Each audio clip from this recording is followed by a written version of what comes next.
When serial killer David Corll was killed in the 1970s, it was considered the worst case of serial murders in this country to date, and it all happened right here in Houston. Yeah, what many don't know is that a local teenager played a very large role in finding those victims for Corll, and that is the storyline behind this brand new book, The Serial Killer's Apprentice. This morning, we are joined by the co-authors of this book. We have Katherine, Ramsland, Tracy, Ullman. Ladies, thank you so much for joining us here today. Thank you for having us. We're glad to be here. As we were talking about, this is truly just a chilling case, a local case that for generations is something that has impacted people. Why is this a case that, and a book rather, that you were drawn to, that you wanted to explore?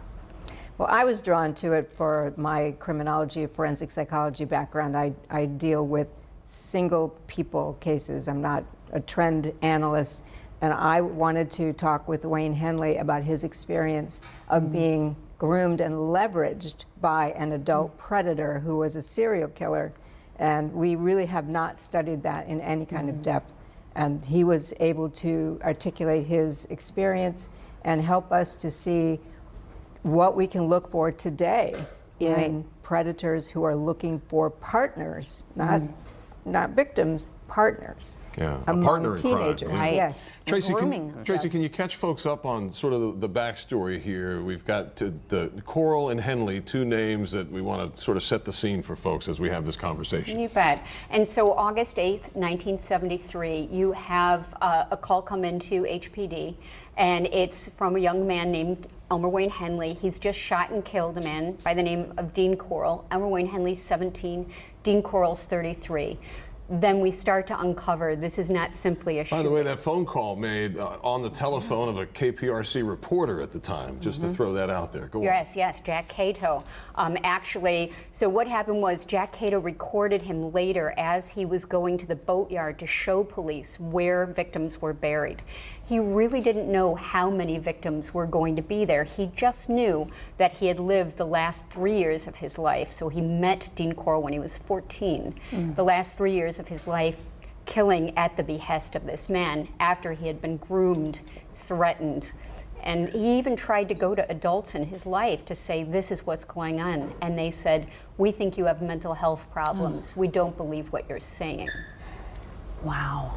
And Katherine, you were talking about this, from the criminologist aspect of this and looking at it as far as this young man who was groomed and how we can perhaps learn from this going forward. Can you talk about that? Well, one of the things that's really important to know is that predators don't just groom their potential targets, they groom the whole community.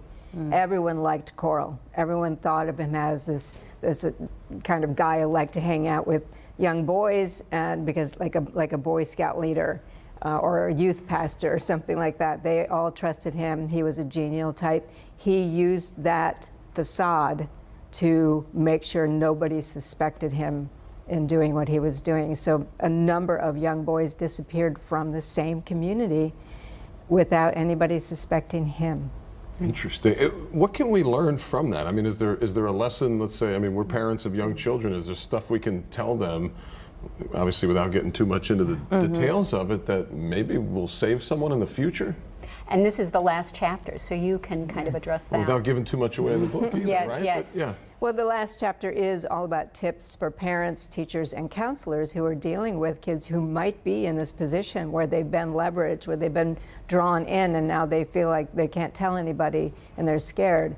So we give some tips for what to look for and how to listen and take seriously what these kids might be saying. Because this is a very extreme example, but it could be anything into just an ideology, or it doesn't always have to go to this level. Right. But we have other cases like this in the book too. Think about the Boy Scouts. Right. Right. Good point.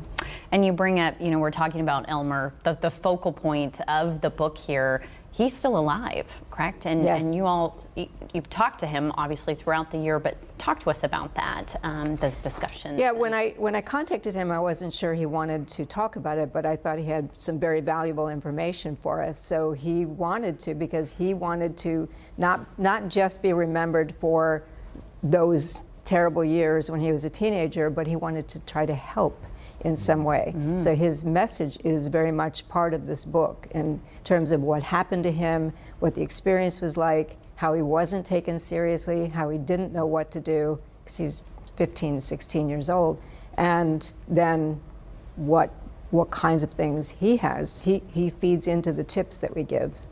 I'm wondering, do you get the sense in conversations with him if how much he blames himself, obviously, for what he did versus the grooming, and how much responsibility can a child take for doing stuff that they did when they were groomed by, obviously, a serial killer?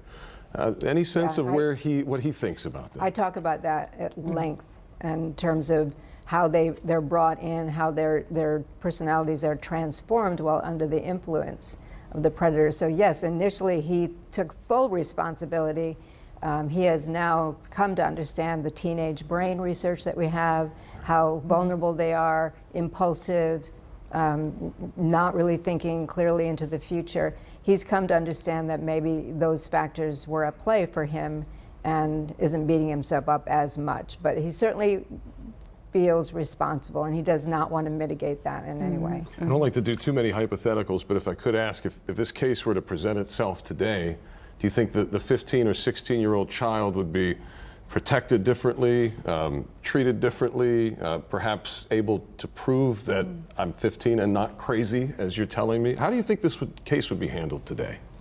I think that you've got, the Supreme Court decided in 2012 that minors should not be given life sentences without parole because there are so many transformations going on for these young people.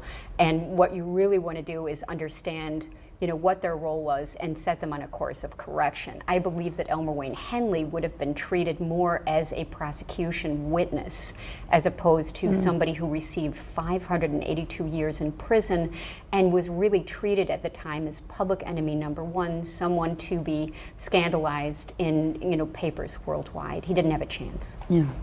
This was a case truly that chilled generations. So we have people who work here who were children at the time of this, who remember, growing up and the fear that kind of permeated through the community.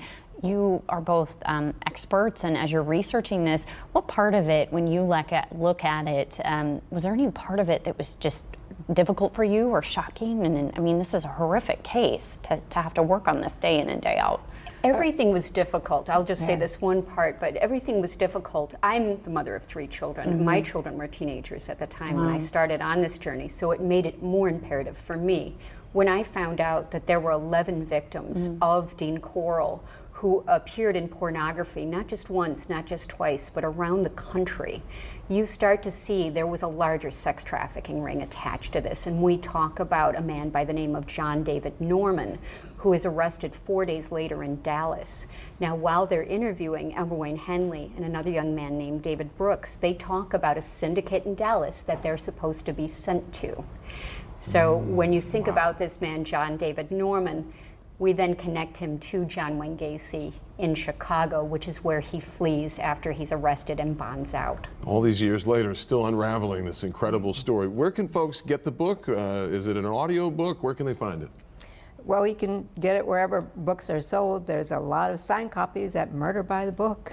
That's why you guys are in town, That's right? right. You did a book Exactly. signing. Yeah. Well, it's great to have you and really you, appreciate the ladies. conversation. We wish you the best of luck on the book and wherever this story takes you. It's fascinating. Thank you both Thank so you much, so much. Tracy and Katherine. All right, still ahead here on KPRC 2 News Today at 10. I also want to let folks know, too, we have an entire episode about Dean Corll. It's part of our true crime docuseries. It's called The Evidence Room. Yeah, that episode is called The Candyman's Henchman, and you can scan the QR code on your screen to learn more about it. You'll also see, as they reference, that former KPRC2 reporter Jack Cato. He was on the scene. He allowed Henley to use his car phone to call his mother. In that phone call, Henley admitted to killing Dean Corll.